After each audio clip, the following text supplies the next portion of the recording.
We are standing in what used to be the old Holiday Inn Holidome and is now being transformed into affordable workforce housing. We got an inside look at the plans in store. We're wrapping up our 2024 Clear the Shelters campaign, where we partnered with local animal shelters to get as many pets like Velma adopted as possible.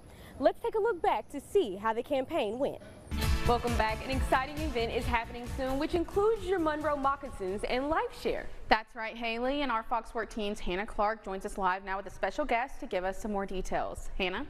We want to introduce you to the first digital library here in the state of Louisiana that is an open book of information for students and faculty. Today, law enforcement announced that 13 individuals have been indicted and charged, alleging that individuals conspired to possess and distribute methamphetamine. If you'd like to early vote in the December 7th election, you have just one more day to do so. Saturday is your last chance to early vote in the upcoming general election. Welcome to Buc-ee's. Well, not just yet, but Northeast Louisiana is moving closer to being home to one of the most popular gas stations right here in Ruston. A package like this is eye candy for a criminal, as well as those bags left in your car, and believe it or not, a Christmas tree in a window. I spoke with local law enforcement on how you can keep yourself and your items safe this season. This morning on Wednesday, the Camden Police Department was dispatched to a deceased individual found in the woods. 25-year-old Antoine Williams is a West Monroe resident who travels 10 minutes by foot each day to work at a local Sonic. Looking to make ends meet, he began his search for a second job where he landed a position at Car Wash West, adding 40 minutes to his commute. It was hard at first because I thought I wasn't going to be able to do it because, you know, it's freezing cold and I got two jobs, get off one and go to the other. And it was hard. But then I got blessed. Following a long and cold walk to his shift at Car Wash West, Williams discussed his journey with co-workers, which was overheard by Officer Antonio Isaiah with the Department of Louisiana Public Safety and Corrections. Following that conversation and a brief interaction between the two, Officer Isaiah returned with a brand new bike for Williams. I was ecstatic. I was like, oh my God, and this is a good bike, like a real good bike. I wasn't expecting it. It took a lot of stress off my shoulders and a lot of feeling like I can't do this.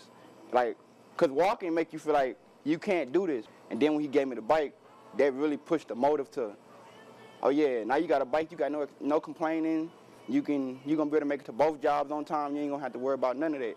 So it was just like, thank you, God, and thank you, Mr. Antonio. We spoke with Officer Isaiah, who recalled the moment he delivered the bike and why he felt the need to help. He said, this is a nice bike. I said, what? I'm like, yeah. I said, you deserve it. I've seen some hard times, and seeing all of that and living through all of that, when there's a need that needs to be met, because we've been on those sides of the street, this is what we do.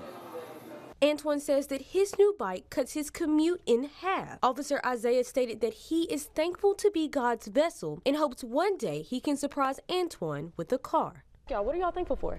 Oh my gosh, so many things. I think I'm really thankful for my support system I have, friends and family that are so supportive of me, the way that my parents watch in the morning. I just am so thankful for that. So yeah, so sweet. Sammy, what about you? I'm just thankful to be here and, have this opportunity. Yeah. And also for, of course, my family and friends for allowing me to, take this step and move away and everything. Yeah. And for everyone else accepting me. Oh, That's my biggest we thing. love Everyone you. is accepting me.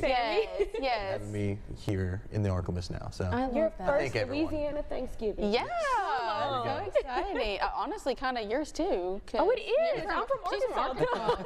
So what are you thankful for? I'm just thankful to be able to see different parts of Louisiana and Arkansas and to be able to spend it with my family. I mean, this experience and being with you all has been so incredible. I love it. Okay, I'm getting a little teary-eyed. We gotta stop. I'll start crying. Yeah, we're very thankful for each other and also for all of you guys. I mean, seriously, I love seeing all the comments from people who wake up with us every single day. So thank you, and we hope that you guys have a great Thanksgiving out there. We're here where a building once stood and where a Northeast Louisiana family is picking up the pieces after a tornadic storm swept through the area, causing damage to several homes in the community. In honor of Black History Month, we want to highlight the extraordinary life of Eddie G. Robinson and the impact he had on Northeast Louisiana. Good afternoon. Thanks for tuning in to NBC News Daily. I'm Haylee Hines with your midday ArkLaMiss update. On December 12th, the Concordia Parish Sheriff's Office received a report about the sexual and physical abuse of juveniles. Residents in Bastrop are shaken after human remains were found in a residential area. As beautiful as fireworks can be when lighting up the night sky, the incorrect use of the explosives can pose an ugly risk. I spoke with Cheryl Turner's twin sister and father, joined by her mother and longtime friends, about Turner's death and the hardships that have come with it. It's been a rocky road, being without her. Yeah. Definitely. That is Michael Turner, the father of the victim of the January homicide involving alleged suspect Anthony Holland. Holland appeared in court for the 6th time for the murder of 19-year-old Cheryl Turner. In January of this year, Turner's partial remains were found in the Ouachita River by a local boater in Catahoula Parish. Also present in the courtroom was Turner's family members and friends. In Tuesday's court hearing, Holland's lawyer took to the stand. Holland was not physically present in court, but attended via video call.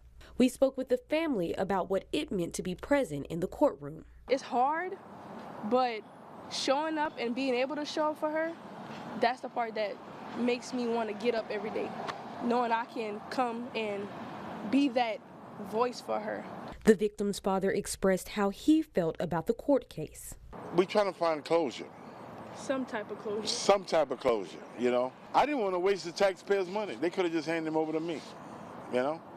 But God says vengeance is mine, so I let God do what he has to do.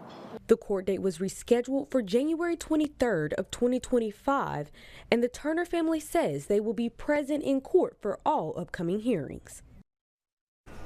The Turner family also thanked Detective Dwayne Littleton with the Catahoula Parish Sheriff's Office. They stated that because of him, they were able to put the pieces together. When a storm strikes, having an understanding of alerts that are issued, or even simply knowing where to get weather information can be the key to severe weather readiness. We're getting into the holiday spirit here at Triangle Park, where we're celebrating the annual 4th of July Children's Parade. After a brief pause due to COVID, Acadian Ambulance Services and the Boy Scouts of America have brought back the Acadian Explorers program, which gives high school students the chance to explore the medical field. That's right. Over the past few months, there has been talk about election burnout due to the constant stream of campaigning, excitement for new leadership, or even anxiety related to uncertainty of who will take office. Residents at Mosswood Apartments are begging for relief due to dealing with a plumbing catastrophe. That's the water in the bathroom, please. Since Wednesday, several units at an apartment complex located in Stark, Louisiana have been flooded with sewage due to plumbing issues. According to residents, this is a reoccurring issue. Current tenants say it has taken a toll on the elderly, the sick, and those who are low income. Oh, that's mold. That's mold. We spoke to Linda Bell, a resident at Mosswood Apartments, about the issue. We're living in mold. I took my grandchildren over to the doctor, and I was telling them because they wanted to know why they was coming. But when you breathe in this here, it's mold. Another tenant made the decision to move out due to the issue. Her niece, Linda Bell, gave us a tour of the apartment and its current state. We spoke with the former tenant on her struggle with plumbing. It started in my sink, the girl upstairs, her sink, it backs up. And then it runs into my sink, and it causes my sink to bag up. So I've been dealing with this here problem, it's been a while. I would say at least 10 years. While at the apartment complex, plumbers arrived to tend to the issue and were able to remove the blockage. We attempted to speak with the manager at Mosswood Apartments, but she declined to speak on camera. Off camera, she said the issue is, quote, taken care of, and that the carpets would be shampooed. Residents feel that more should be done. They need to pull all of that up, because it's going to set up mold. You can't just cover that up by steam cleaning it, like that. You need to get all that up and clean it and then redo the floors, because it's going to get in that wall, it's going to catch air, and it's going to mold up.